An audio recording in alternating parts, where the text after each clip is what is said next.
Hey, welcome to the Stephen F. Austin State University Walter C. Todd Agricultural Research Center. We appreciate you watching this tour of our silvopasture demonstration area.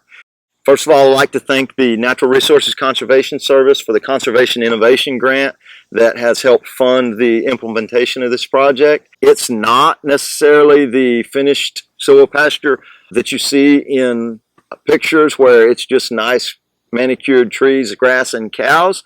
We're demonstrating the process of getting it there. So I hope you enjoy seeing some of the real world progress that we're making on our area. So let's go take a look at it. So what is silvopasture? Silvopasture is a combination of silviculture, or trees, and pasture, our forage production for livestock. And so in silvopasture, we're combining the two to get benefits of both. Research has shown that silvopasture can be about 50% more productive than either silviculture or pasture managed separately. So there are environmental as well as economic benefits from combining these two, as well as opportunities for landowners that have smaller parcels of land to be able to implement both forestry and forage production on the same acreage. There are different ways of implementing a silvopasture system. You can convert existing forest into a silvopasture system by thinning, removing trees, and allowing light to get in and producing more forage. You can convert existing pasture to a silvopasture system by planting trees. Here at our demonstration site, we do have both methods demonstrated, and so we will take a look at some of that today. Well, welcome to our silvopasture demonstration area where we are converting existing open land to a silvopasture. Typically this would be done with open pasture or existing pasture. In this case we had a combination of overgrown pasture as well as some cutover land that was converted to an open area that we are now taking to silvopasture. So a little bit about the process here. This area was, the remaining timber was harvested off of it in July of 2020, and followed by a heavy mechanical site preparation operation that was shearing and raking, where the debris was piled and burned. Followed by, in March of 2021, we planted our pine trees. In this case, we did a triple row planting. Silvopasture could be implemented in several different ways. You'll see single row, double row, or even triple row plantings. In this case, I did a triple row planting where we planted 3 rows of trees relatively close together. Then there's a 50-foot gap between this row of our triple row of trees and the next triple row set, which leaves an alleyway of approximately 32 feet for forage production between the rows of trees. So we are growing about 315 trees per acre here, yet still leaving plenty of room between those rows of trees for forage production. So our trees here will need to be protected for a few years. Obviously, cattle trampling could be a problem, so cattle will be excluded for about 3 years till the trees get up 6 foot tall or so, and that'll also give some time for our grass to be established. Following planting in March, we did broadcast seed native grass, and also did an herbicide application, which is called a banding application, where we just sprayed a strip on top of, over the top of each of our rows of pine trees to release our pine trees from competition, but we do not apply herbicide into the alleyways in between the trees to allow our grass to get established. So if you'd like to come out, take a look, we see what's growing in our tree rows, and then take a look at the forage production in our alleyways.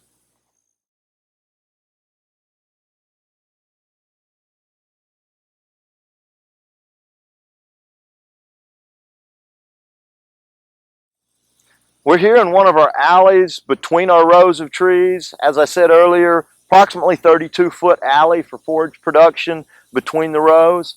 Obviously, this was not existing pasture that was planted with trees. This was a cutover land that has been site prepared. So we do have some other competing vegetation in here, broadleaf competition, hardwood competition, as well as our grasses that are coming in. So you'll notice we do have quite a bit of grass. The grass is coming on.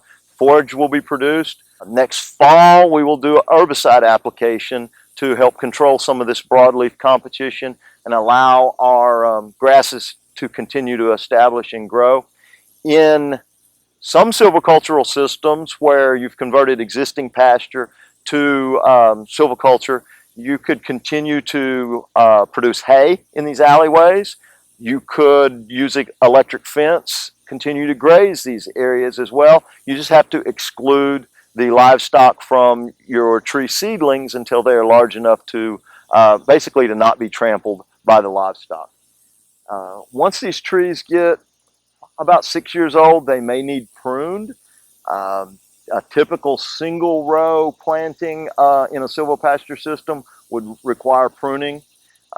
Trees tend to retain their limbs if they're getting full light. We are hoping in the triple row planting to get some self-pruning due to the trees shading each other, but with genetic improvements of loblolly pine, that should also help us out with the self-pruning. So it's kind of a wait and see. We'll give it a few years and determine how much pruning we need to do. So timber production is definitely one of the things we're shooting for. If we need to prune to improve our log quality, we will. We'll grow these trees for about 15 years, somewhere around year 15, maybe 12 to 18, depending on how fast they grow. We will do a thinning. These outside rows will be removed, and a few of the inside trees, the middle row trees, will also be removed, and we'll shoot for leaving 75 to 100 trees per acre of the highest quality, best trees out here, and then grow those for about another 10 years to get them up to saw timber size, and then repeat the process again, start it over. So we're looking at about a 20 to 30 year timber rotation, and 15 years between timber harvests.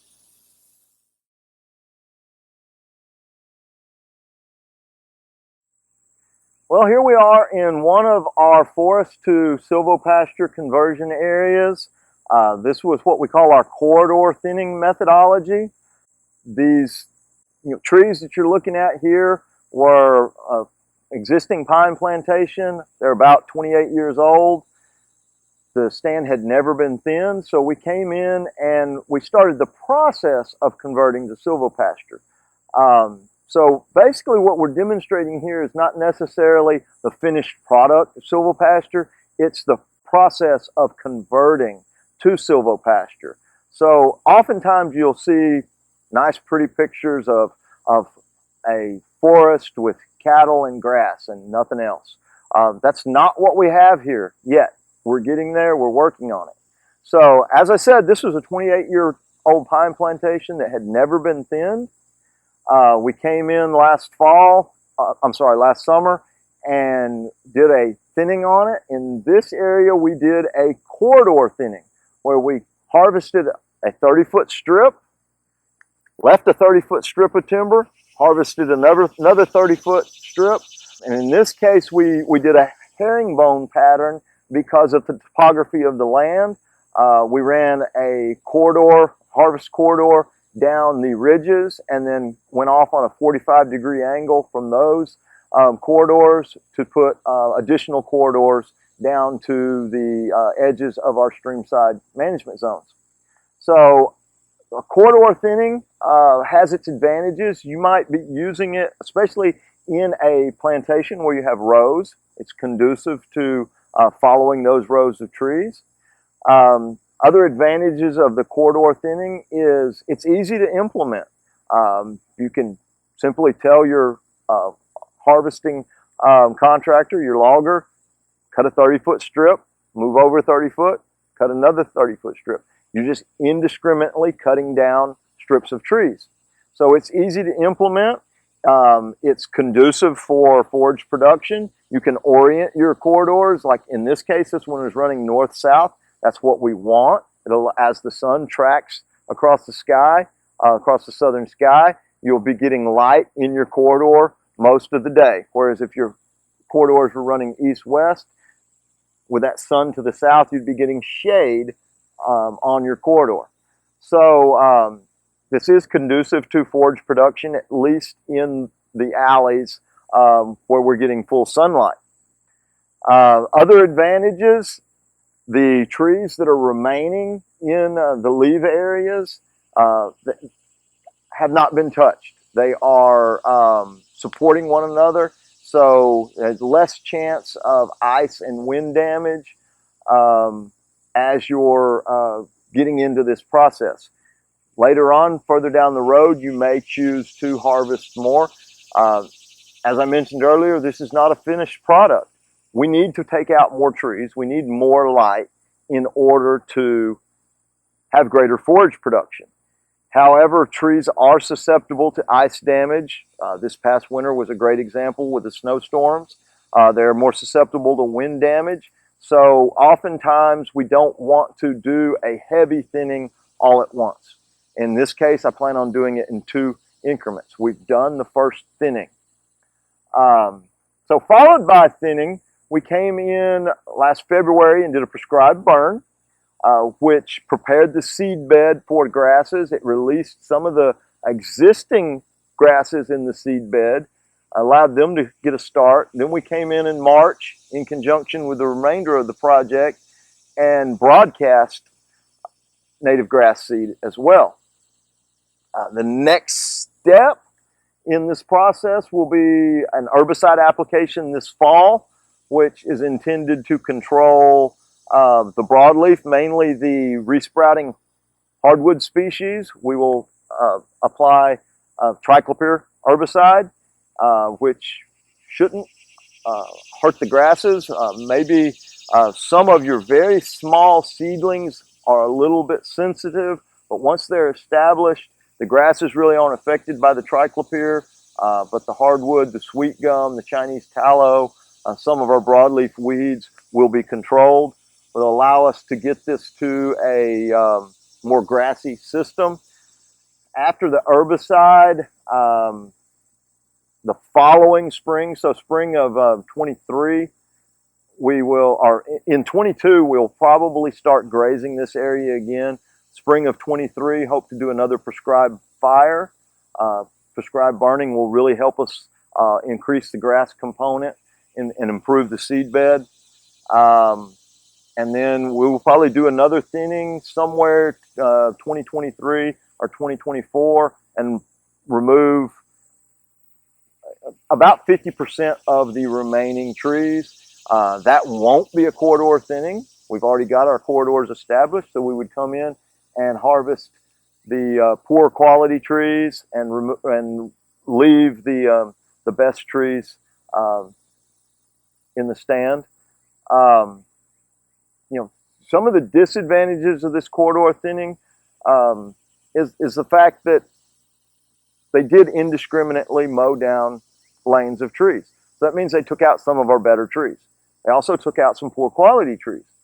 But what's remaining, there are still some poor quality trees in the stand. So there are some advantages to doing a selection. However, the next thinning, they will do that selection process of removing some of those poor quality trees. You'll notice in the corridors, we've got plenty of grass coming in. Not as much grass in the timber, but we are getting grasses established underneath the canopies of the trees as well. Well, this is our area of existing plantation that was not thinned. So we have 2.5 acres here of just an example of what the forest would look like had we not implemented the thinning operation. This did have a prescribed burn on it. However, it was not thinned, so the canopy was not opened up to allow light in. If you notice the forest floor, we do have a little bit of beautyberry, a few broadleaf species, but grasses are very lacking. So forage production here compared to our areas that we thinned is lacking. So this is just an example of what the forest would look like without some of these silvopasture treatments. Okay, here we are at an area, it was a logging set where the debris from the logging was piled and burned. And it's kind of a unique situation in that it sterilized the soil. The fire was so hot, it killed everything. Killed all the grass in the seed bank. So in March, April, May of this year, the area you're looking at behind me was completely void of vegetation. Nothing was growing on it. So what we have is an opportunity to see germination of the actual seed that we planted.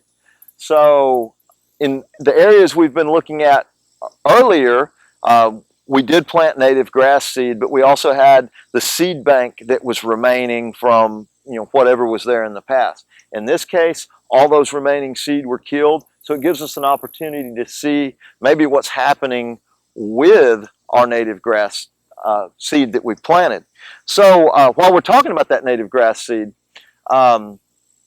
we do have 25 acres of pasture that we will be managing as native grass. So it was planted with a mixture of, it's called the Deluxe Prairie Blend from Bamert Seed. So that's 7 different species of grasses. And we also added a couple of cool season grasses and eastern gamma grass to that mix.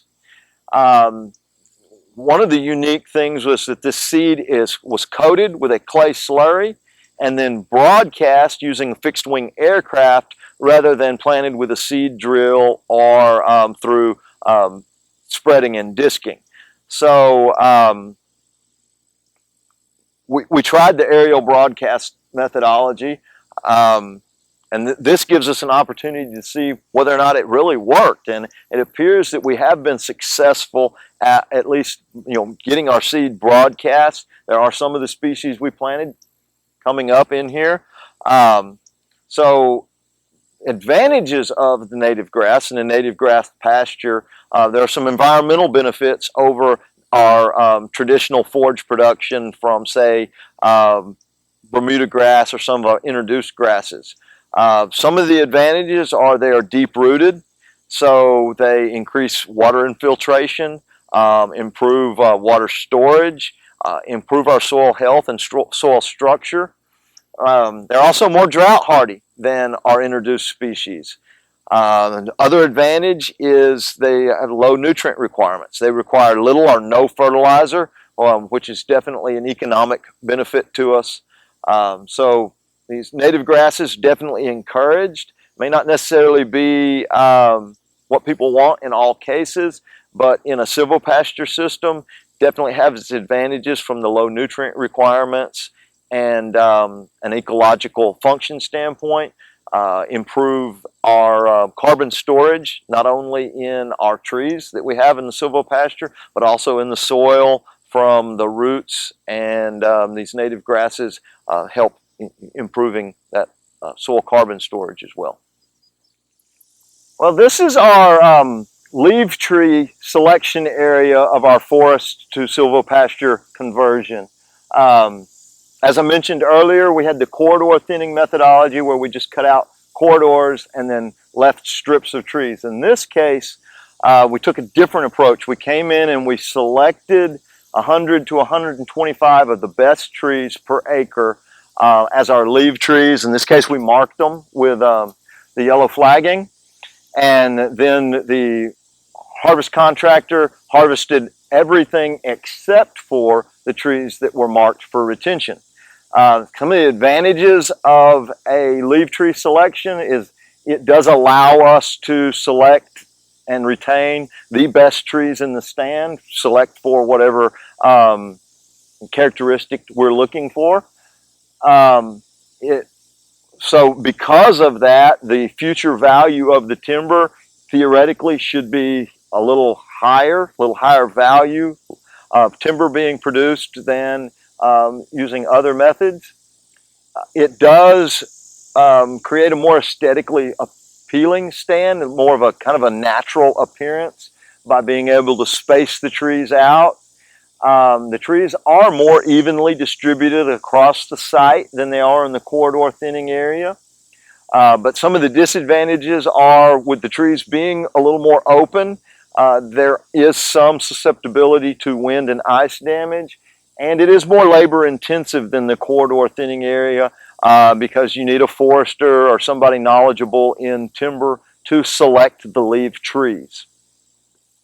You potentially could have a harvesting contractor select the trees as they were going through the stand, do an operator select, but still it would be it's a little more labor intensive process. More care has to be taken in not damaging your leaf trees and those sorts of things. So once again, just like the corridor thinning area, this is not our ultimate stand density. We want to remove more trees.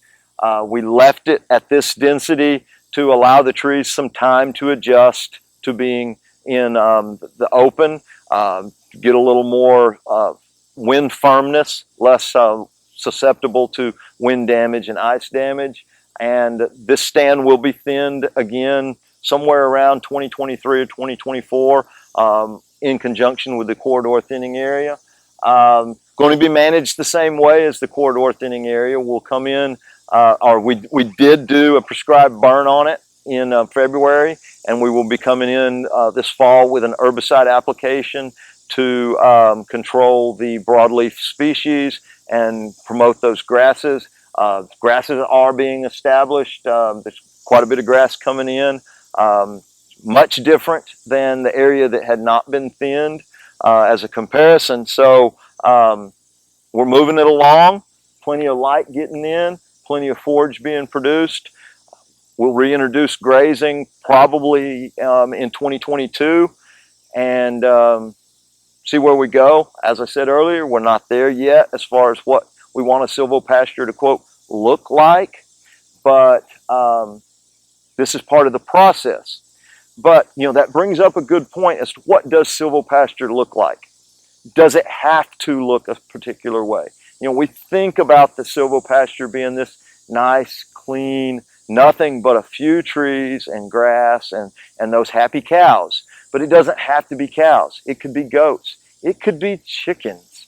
It doesn't have to look a particular way.